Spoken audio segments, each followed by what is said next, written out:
Good afternoon, folks. Big Bo here with another great Class B motorhome value from Parkway RV Center. Got an absolutely beautiful and stunning 2011 Road Trek. This is the 210 that we're going to review today. It is a 210 popular, but they took the third seat out. They opted for the extra closet instead of the third seat, so it's still a 210 popular. Class B camper van. Guys, get this, 28,000 miles. Very rare to find a small Class B camper van with this low of miles, because, you know, even 10 years old, people don't let these become driveway queens. They use these things. Day trips, weekend trips. Normally, you usually have 2 to 3 times as many miles on a Class B as you do a Class C or a Class A, because they're just so easy to use. And guys, I'm down here on the farm today. Hadn't been down here, shot a video in a while, and figured this would be a good backdrop from it, because this is what I love about small motorhomes, guys. Little gems like this, the boondock. Man, imagine waking up and stepping out of that door seeing something like this. And you can do that more with a smaller motorhome like this than you can a bigger one. It's 21 feet 11 inches total length. This is the largest one they build. It is on a Chevrolet chassis. And it does have the 6-liter Vortec V8 with 323 horsepower. Now, I got to have a little touch-up done on it, which I'm going to do. Somebody got too close to a pylon or something and got the corner right there, which I'm going to have that fixed, so don't worry about that. But, man, this is a beautiful van. 2.8 Onan gasoline generator running right now with 78 hours on it, powering everything inside.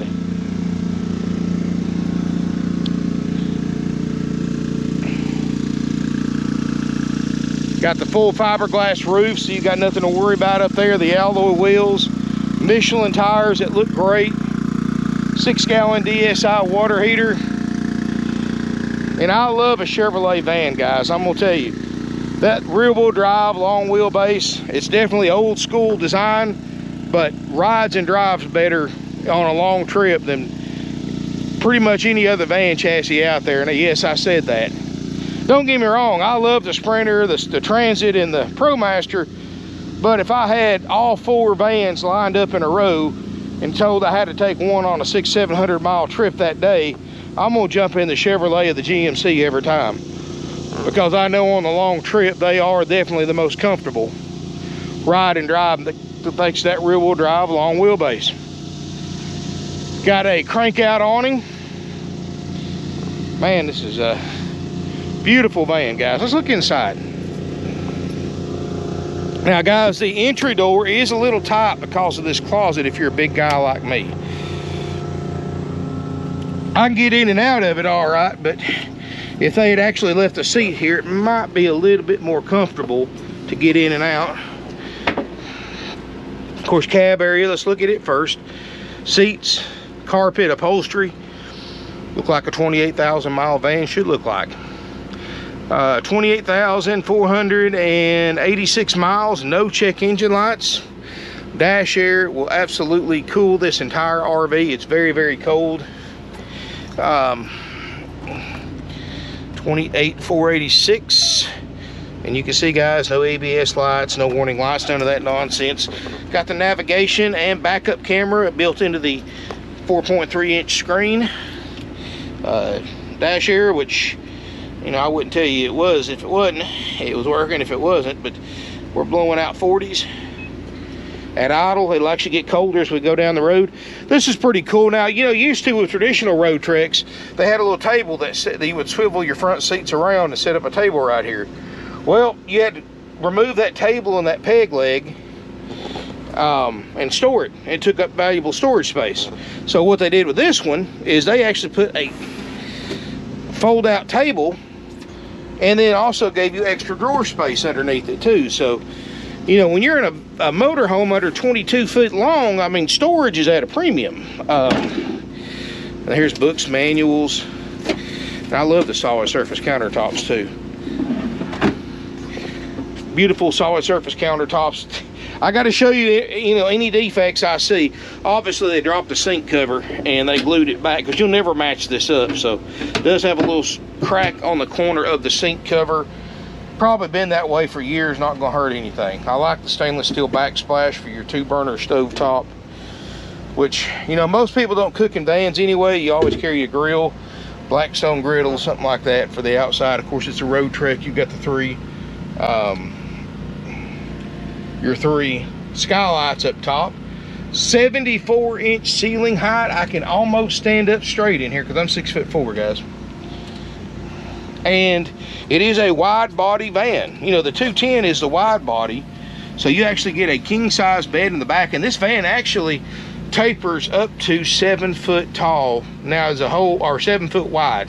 The van's not 7 foot wide throughout, but toward its widest point around the wheel wells, it is 7 foot wide, so you get a little bit extra space.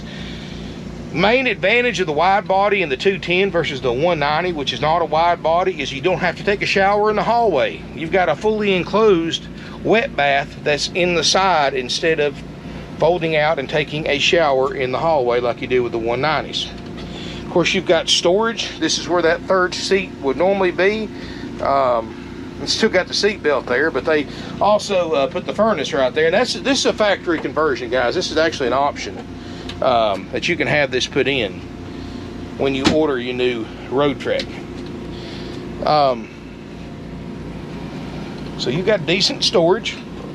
Look at the bathroom, which I know the bathroom, guys, is not huge by no stretch of the imagination, but you know, this right here, you can sit on the toilet, take your shower, a lot more comfortable than a hallway shower. Plus, you don't have to worry about spraying water all over your coach. Even though you have a shower curtain that prevents most of it, you're still always going to get a little bit. And this is not bad for a Class B, guys. This is actually pretty comfortable size bathroom for a B class. Directly across from the bathroom, hey, look at that, guys. Get your shower beer while you're in the shower.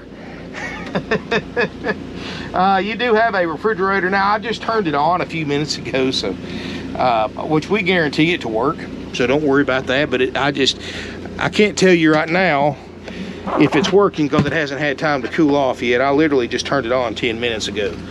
But like I said, if it's not, it will be when you pick it up. Don't worry about that. And it's about a 4 cubic, it's either 4 or 5 cubic feet. I can't remember off the specs, but it's plenty big for this size RV. Of course, you got your microwave. This is a convection oven microwave, half-time oven, so you can bake in there as well as nuke something up. DVD player. Because, you know, chances are you're somewhere where cell phones don't pick up. You're not going to have much of internet service unless you're at a campground and you're close enough to the office to pick up the Wi-Fi. A little bit of storage there. Plug-ins and that in there too, so if you put your coffee maker or whatever in there, you can. Here in the back, guys, actually got quite a bit of storage back here, and this actually makes a king-size bed. You lower this table down, you put in these cushions actually go across it to finish making the bed. And then it also makes let me get my camera calibrated here. It also makes 2 twin beds. And then of course you've got your Cool Cat AC, which is doing a fantastic job cooling it off. But to be honest with you, the dash air is doing a fantastic job cooling it off. So of course having that door open and the side don't really help. And this is the Cool Cat with a heat pump. So you've got a propane furnace for heat. You have a electric heat pump for when you're running generator or you hooked up to shore power. So if you're boondock camping, you can use your furnace off propane and battery.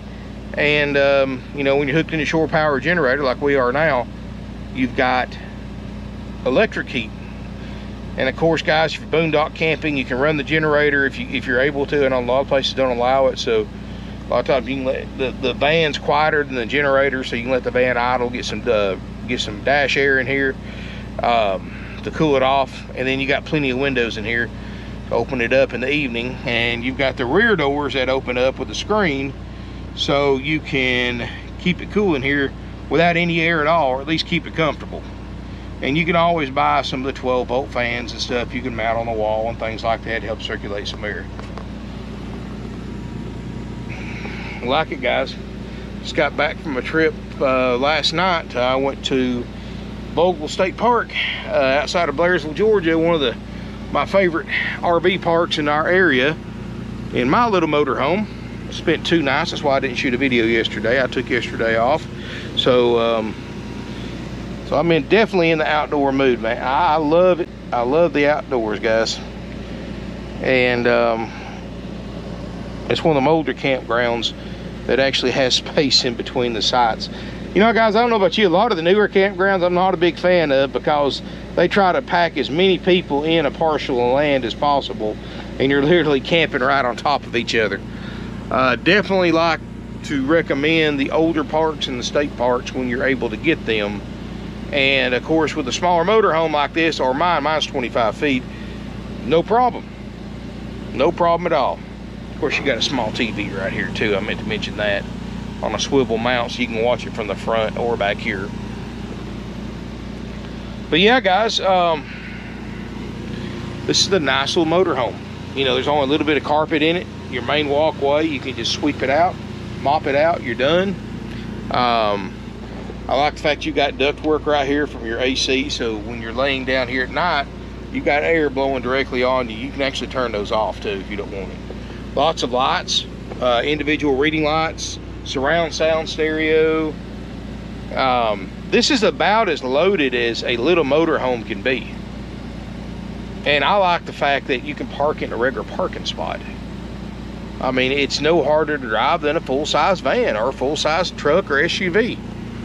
You can drive a Ford F-150 or a Toyota Tundra. You can drive this van and maneuver it just fine. Really no special training or skill involved whatsoever, besides just normal everyday driving. Definitely one of the more versatile ones you can own, guys, because this thing's so great on fuel. I mean, you get around 15 miles a gallon.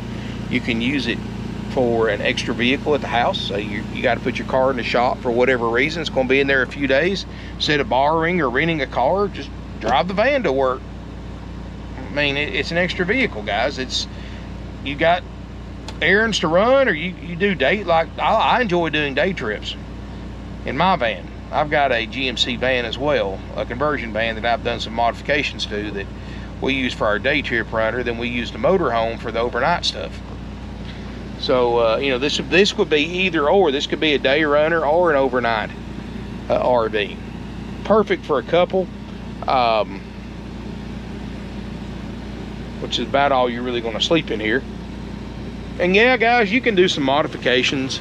You know, a little trick a lot of people like to do is they take those front seats, they buy a board and a piece of foam rubber and make a little single bunk right there for somebody short, and you can do that if you want to sleep an extra person.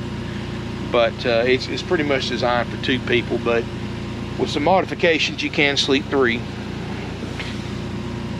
And I used to do that when I was a kid. We used to do that in my parents' Class A when we needed an extra bed. Just cut out a piece of plywood, we just put a sleeping bag on it, but now you can get foam rubber, air mattresses, and all that stuff to lay on top of it to sleep one person like a kid. And you do have a 12-volt fan that will run on DC power. So, you know, like if you're boondock camping, you don't want to run the generator, you can run that to either circulate air in or suck the hot air out. And they work great. But anyway, guys, this unit, nice van, clean. Imagine getting up in the morning, opening the door and stepping out to a view like that. I mean, guys, that's van life right there. Well, that's van life when it can be that way. A lot of times you'll wake up, see a truck a truck stop or a Walmart or a Cracker Barrel or something like that. But when you can find a spot like this to overnight park in, guys, it makes it all worth it. Windshield looks great, dash looks great. I mean, guys, this is a nice motorhome. It's ready to go. I'm gonna let the fridge run for a little bit on the way back. I'm only about 1.5 miles from the lot, so I'm not far from the lot. So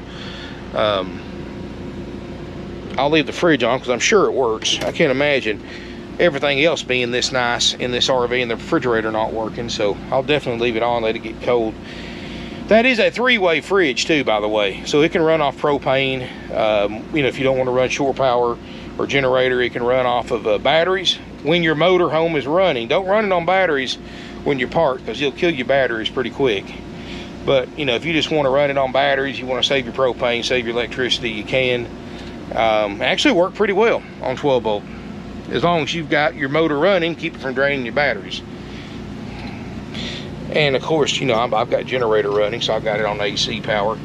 A nice fan, guys, I'm gonna tell you.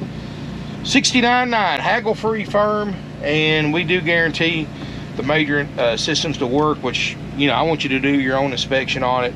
I guarantee the refrigerator, generator, and roof air to work, and it runs and drives like it's supposed to. Everything else you can handle yourself, but I don't see anything else that it needs besides that touch-up paint, which I'm going to take care of in the next few days. Sorry, I apologize, my camera is a little out of adjustment here. Anyway, guys, if this is something you think you're interested in, it's too late in the video to change my settings, but if it's something you think you're interested in, give us a call. 706-965-7929. Call before we're coming to look to make sure it's available. Let us know you're coming, and we'll plug it into power or run the generator, let the fridge get cold for you, and leave the air on so it's nice and cool, and you can check it out yourself. You can come test drive it Monday through Friday, of course. No test drives on Saturday. We don't have the manpower. And it's going to take you about 3 minutes before you decide you want it once you step in it, especially after I get that little touch-up work done on the outside. Got a great guy that comes around the lot that does touch-up paint work like that without taking it to a body shop. I mean, it's going to cost me a few $100s. It's not cheap, you know. Good labor is not cheap, but you know, I'm willing to do that just because this van deserves it. But anyway, guys, thank y'all for watching. Thank you again for subscribing to my YouTube channel. If you haven't already, hit that subscribe button, hit that bell notification button. Feel free to smash me a thumbs up. Feel free to comment, share on social media. Class B camper vans are big right now, guys, and I'm very, very happy to have this one. They've been very, very hard to find, as most of you know. Seems like I can buy 50 Class C's and Class A's to every Class B I can get my hands on. And especially one with low miles like this is something that doesn't hit the market every day. $69.9 for 2011 Road Trek, guys, which, look it up. Compare prices online. I've got a heck of a price on this thing for what it is with the miles and the condition. If this is something you think you're interested in, give us a call. One more time, our phone number is 706-965-7929. You can subscribe to my YouTube channel. You can visit our website, parkwayrvcenter.com. Link in the video description below. Family owned and operated for 53 years. You know, we're one of the nation's oldest used RV dealerships, and definitely one of the biggest ones in the Southeast. So, and right now, guys, I've got a good inventory, which is something most dealers can't say right now. You know, I drove by a dealership about the little bit smaller than ours on the way to Vogel, and I counted. They had 8 units in stock. I've got 80 plus. And guys, that's just because I know where to get these things, and I'm not afraid to take a chance and send somebody hundreds and hundreds, sometimes thousands of miles to pick them up, because that's just a chance we take. Now, do I recommend for, you know, people do that for sale by owners? That's your personal choice. I have been burned a few times, but that's just a cost of doing business. You know, I know a lot of people might do it with for sale by owners, and that's fine if you want to. It's just it's like anything else in life. It's a gamble. Sometimes it pays off, sometimes it doesn't.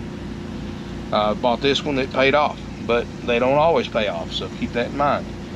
I've got 4 or 5 in pretty bad condition sitting in the lot right now in the back. because I don't have manpower to fix them up that were supposed to be nice, that we bought over the internet from for sale by owners, and they were a piece of junk. But you know what, it may take me a year to get to somebody freed up to where I can actually work on them. So because I don't have any labor, I have very little bit, I have very, very huge labor shortage right now in my business, just like everybody else out there. So but thank y'all for watching again. I really appreciate it. We have no fees. You know, it's $69.9 plus applicable sales tax, no dock fees, no prep fees. You know, these other dealerships, they add several $1,000s in fees to the advertised price. That's why you always want to get the out the door price to figure out what you're actually paying for something. I could advertise this thing for $39.9 if I wanted to, and then charge you $30,000 in fees. That's pretty much the mentality of the big corporate RV dealerships. They can advertise a lower price, but your out the door price is nowhere even close to that. So keep that in mind. Get the out the door price. That's what you're actually paying for something. Find out about the fees. All those fees are 100% dealer profit. The only fees we charge, and this is to Georgia residents only, because the state of Georgia says I have to do this, is we do charge a $100 highway impact fee and a $40 to $50 tag and title fee. But out-of-state residents do not pay that. That's Georgia, and that's just because they forced me to charge that. I have no dock fees, no prep fees. I have no get ready fees, freight fees. I have no happy camper fees, processing fees, inspection fees, whatever you want to call them, guys. $69.9 is the price. No bull. I mean, you go to the grocery store, buy a pound of bacon for $4.99. It'd be like the grocery store. All right, well, we charge you a $3 stocking fee, and you know, to ring it up, processing fees $2, and that pound of bacon that was advertised for $4.99 cost you about $12. What would you do? You'd walk out and go somewhere else, buy your bacon. That's what we need to do with RV dealers that charge these fees, guys. I mean, it's ridiculous.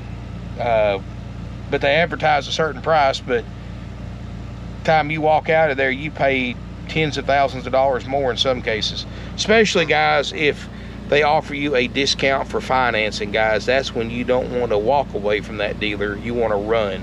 When it costs you more to pay for cash for something than it does to finance, they are ripping you off, because they're marking the interest rate up on the financing, overcharging you by thousands and thousands of dollars on financing. That's why they're giving you that rebate, because if they're giving you, say, $2,000 to $3,000 back in rebates to go through their lenders, they're making $7,000 to $8,000 or more on financing that you're paying for. They mark the interest rates up over what the bank approves you for. They're dealing directly with the bank. You're not. You have no idea what the bank is saying to the finance manager, the salesperson. All you know is what's on that loan contract they set in front of you to sign. It may say, you know, they may be getting you approved at a 5.99% rate, but charging you $7.99 or 6.5 or 6.99, whatever they think you'll pay. Bank lets them keep about 80% of that profit, that doesn't really matter. What matters is you're paying that extra interest rate over a long-term RV loan. That's a lot of money, guys, that you're just pretty much just added to the price of the unit. You know, one thing we pride ourselves on is that we have no dealer interest rate markup. Whatever the bank approves you for, what you pay. We have no balloon payments. A lot of dealers like to sneak in a balloon payment on your contract, even though they get in trouble for it later on when caught, where you pay on something for 10 years at a really good payment. Then at the end of 10 years, suddenly you get a thing in the mail saying you owe this bank $35,000, $40,000, $50,000. And you can either finance it or pay it out of pocket, or they're going to come get your RV. And a big dealer in Florida got in trouble for that a couple months ago, guys. Well, they got caught. Now, a lot of the big corporate dealers do it, but most of the time people either sell or trade their RV before that balloon payment comes due. So it's a gamble they take. Most people don't keep an RV 10 or 12 years for that balloon payment to be due. So watch out, read your paperwork. If they try to rush you through the paper signing procedure, like your loan papers and stuff, take your time and read it, because read the fine print. Sad that you have to be that way, guys, but that's the way it goes. They're going to get you nothing a dealer does, guys, is for the goodness of their heart. Everything involves profit. Big dealers don't get to become big dealers by giving fair deals or good deals to customers. They become big dealers by maximizing profit on every single deal they can. So keep that. You know, my grandpa taught me that when I was a kid, and man, that applies to anybody. Car dealers, motorcycle dealers, boat dealers, RV dealers. And I found that out the hard way when I was in my early 20s, that he was right. And I still follow that advice today. I always try to look for the independents, the family-owned places, especially ones that have been around a long time, because you don't stay in business very long in this highly competitive industry unless you treat your customers right and you sell a good product for a fair price. And that's exactly what we do, guys. That's why we've been in business since 1968.